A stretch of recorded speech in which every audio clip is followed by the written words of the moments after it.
टेम्पोत बसून फिरायची मजा काही औरच असते, हो ना?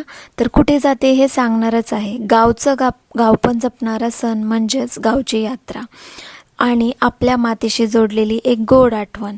तर लहानपणी कसं आपण यात्रा कधी येणार आहे, कधी असणार आहे आणि आपण कधी जाणार आहे याची उत्सुकतेने वाट बघायचो आणि त्यामुळे प्रत्येक वेळी चेहऱ्यावरती आपल्या एक निरागस हास्य यायचं.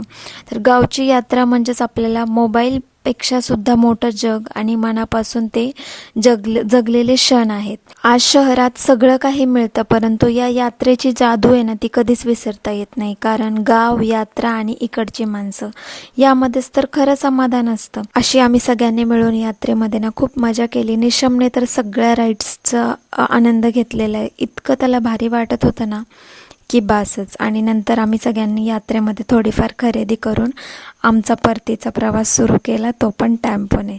तर तुमचं गाव कोणतं हे कमेंट्समधून मला नक्की सांगा.